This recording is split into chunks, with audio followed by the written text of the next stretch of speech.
On behalf of the City of Oxford Board of Aldermen and the Oxford Police Department, we would like to address concerns and questions that we've received recently in regards to police interaction, training, and our overall mission.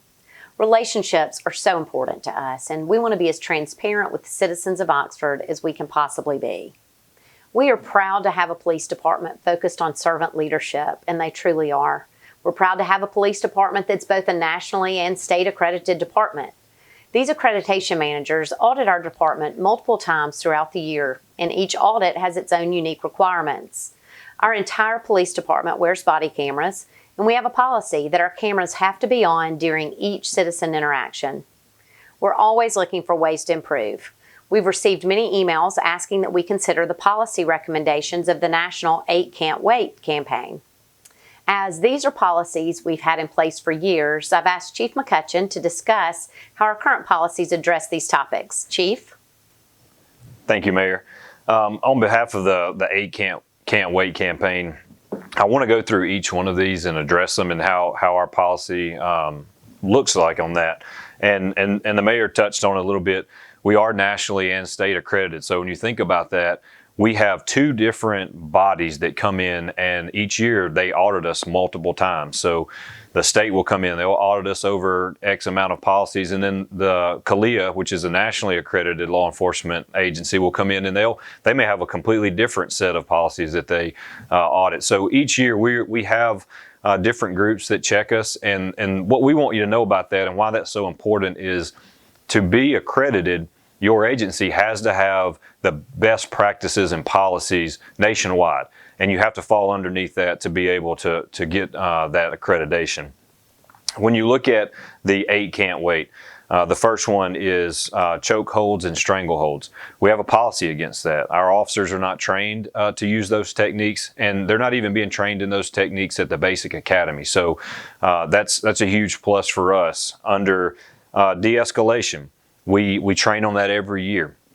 We actually have 2 instructors in our own department who teach that to us, who went through the training and then they teach it to us. And then along with that each year, we do cultural diversity training.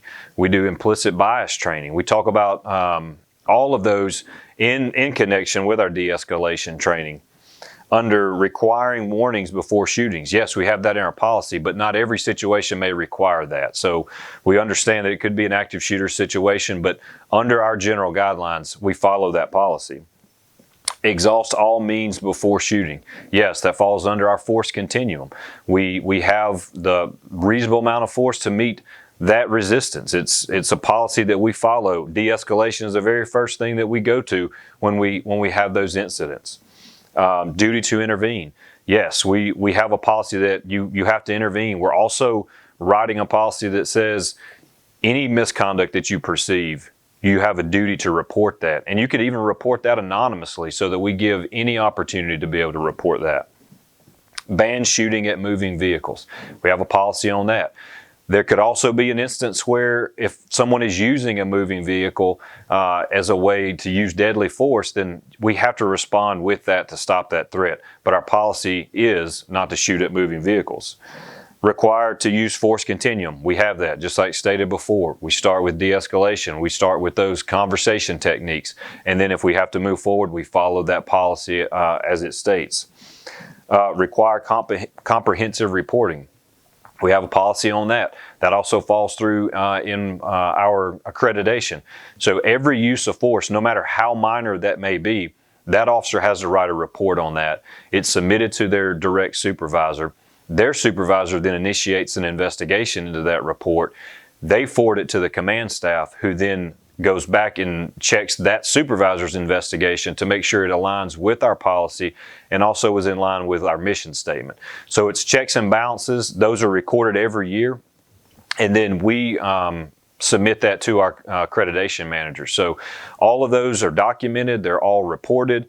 And then we submit that in as well. The things that I want our community to know is, just like the mayor said, we have people, following checks and balances from outside our agency.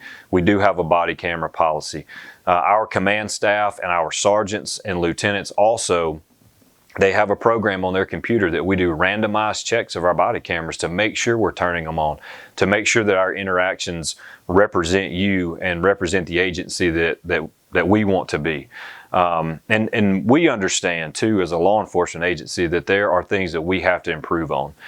From the whole aspects of law enforcement, we realize that there's things that we have to get better at. And we accept that challenge, and we want to be the best agency that we can be, that serves you and makes all of our citizens proud.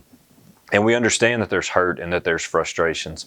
And what I want you to understand is, as the leader of OPD, I can't change some of those things that happened in the past. I can't take away that hurt and frustration, but I can commit to you.